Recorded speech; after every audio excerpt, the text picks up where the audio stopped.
in the port here. Okay, so I've gone ahead and just put some lube around the seal.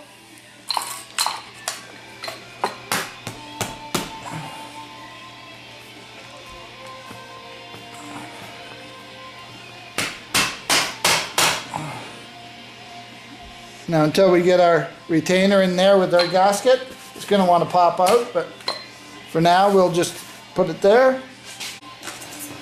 Then at that point, go ahead and get your steel shim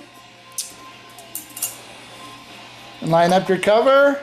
Make sure you get your shim lined up with the proper port here.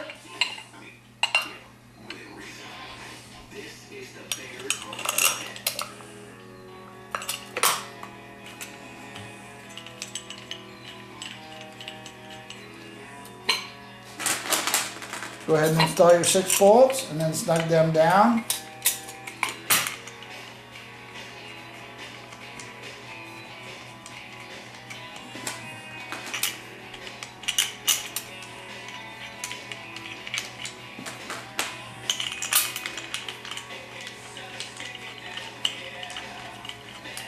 And go ahead and torque them to 15 foot-pounds. Then you want to go ahead and do your intermediate band servo. So you have your push pin, your rod, you have your washer, and you have your piston that goes on. Then you have a spring retainer that goes on like so. And then you have your spring. Now in some kits, they may have eliminated the band. If that's the case, then you don't need this. And then you go ahead and just get your sealing ring in there.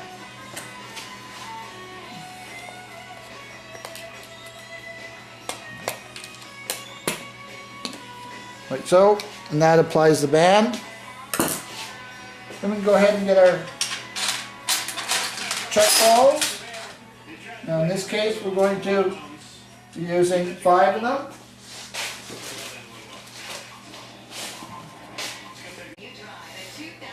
Okay, so we're going to go ahead and install 5 check balls. We're going to put one in this location here. We're going to leave this location empty. We're going to put one in this location here. One in there. One in there. And one in the back.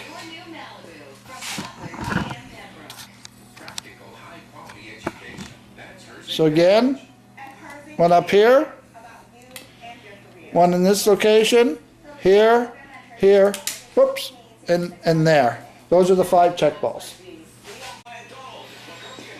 Then we want to go ahead and get our gasket. We'll just go ahead and put some lube on it to hold it, stick it to the case.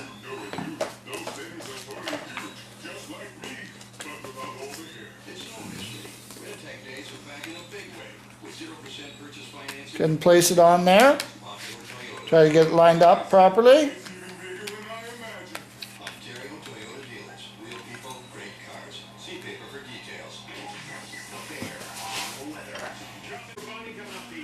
Okay, and if you look here, you will see a C marked on the gasket. That tells you that it's a case gasket. And we can go ahead and get our separator plate and put it on there. Line it up. And we can get our valve body gasket. Same thing, line it up. Now some guys like to put studs in here. You can do that. It helps line everything up. Then we want to get our solenoid. And there's a steel shim gasket that goes with that. Go ahead and put it on.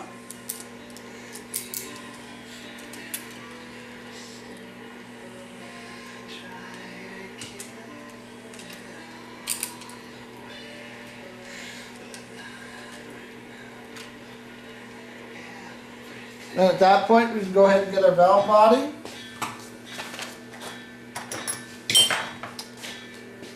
We're going to want to get our manual ship valve in there. We want to get our 2 governor tubes on there. Make sure that we've done all our modifications properly. Go ahead and turn it over. Line up your two modulator tubes. And then you want to go ahead and line up your manual valve. And just kind of drop it down on there. Get it lined up. Now you might want to go ahead and just tap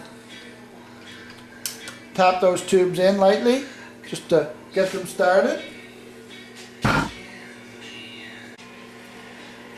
I just like to get one bolt started, and then you go ahead and just tap your tubes down in there. Then you can go ahead and get the rest of your bolts. Now you're going to have 3 1/4 inch, I believe, and the rest are 3/8.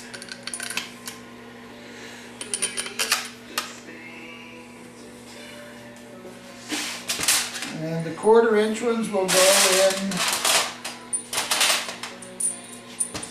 the location of here, here, and here.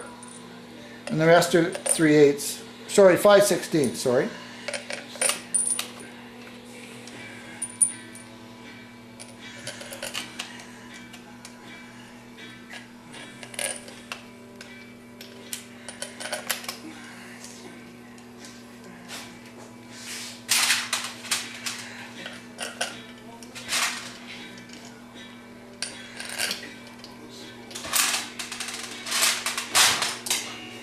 Then we have our D10 spring. There's one bolt that holds it in there.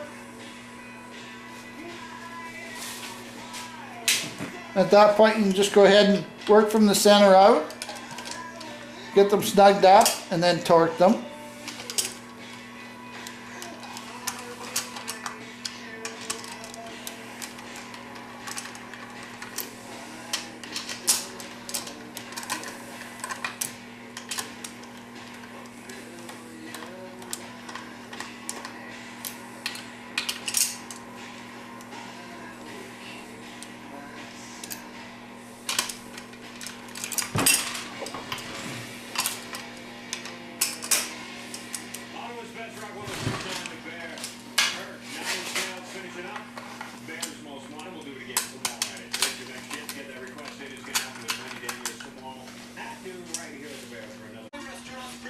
Okay, so next we want to go ahead and put our governor in.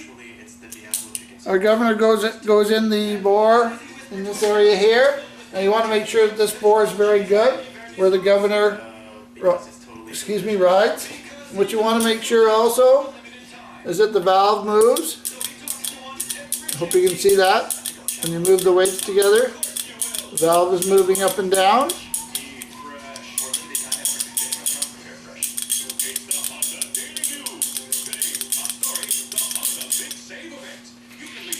Go ahead and put that in there. Wouldn't hurt putting some transmission fluid on it before you go ahead and put it in. And you just got your cover. There'll be a cork gasket in there. Go ahead and get your cork gasket and 4 bolts and put your cover on.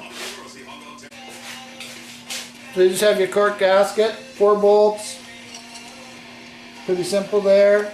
Now back to your valve body. Torque on those, you want to torque them to 15 foot-pounds.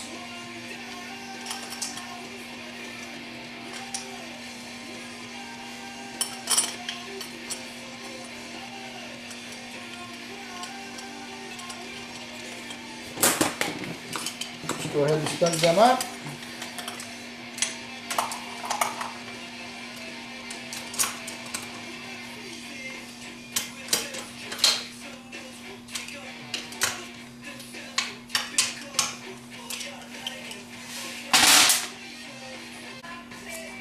Okay, next we want to go ahead and get our extension housing, the gasket in your kit.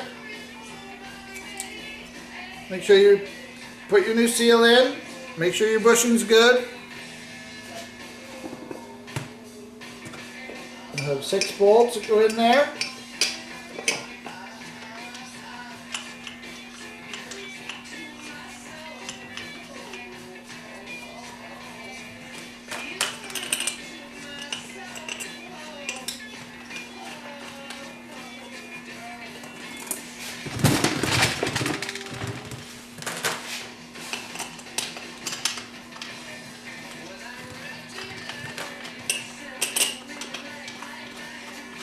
Get them all snugged up.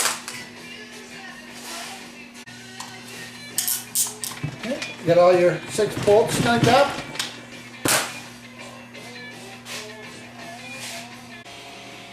Okay, so next we want to go ahead with our speedometer pinion. You'll have a new seal to put on there. So just putting some lube.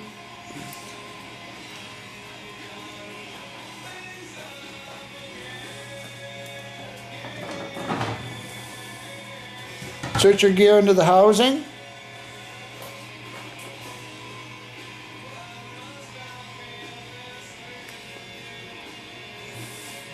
Get your clamp and your bolt.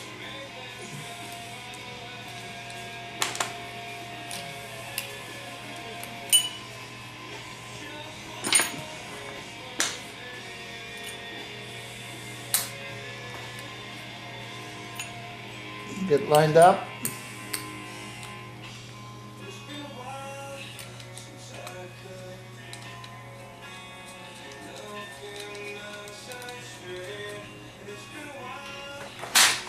Go ahead and snug that up.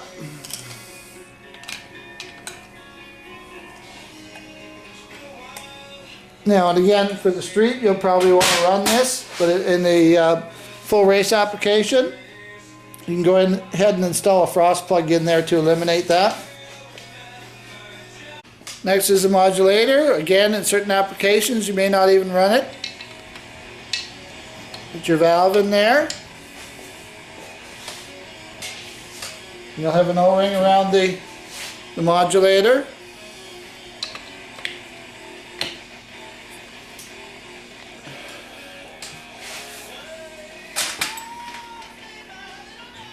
And it installs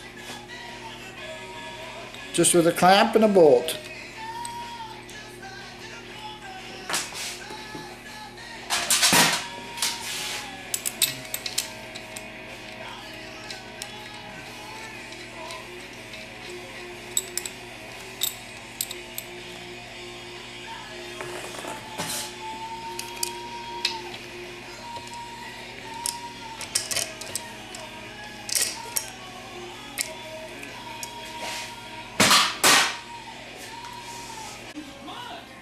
Then the next thing you want to do is go ahead and get your extension tube for your filter.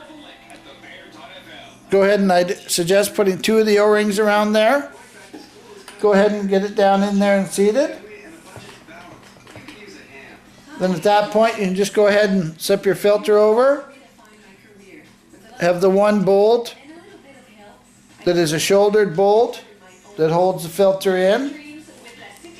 You can see there's a shoulder on it, and it just goes through the filter, screws into the valve body, and it allows the filter to sit down on that shoulder. At that point, you can go ahead and put your pan on, new pan gasket, and that about wraps it up for the assembly. A couple things you want to keep in mind. With these modifications we've done to the valve body, you can hold it in manual low for as long as you want. It will not shift. Go to second and third. You can pull it down into first at any RPM and it will shift. But you have to realize that if you've eliminated that band in there, you do not have any braking in the transmission anymore. So if you're going from 4,000 RPM and you downshift into first gear, you could have engine damage, so be aware. Be very aware when you're pulling that shifter down into first gear. Don't be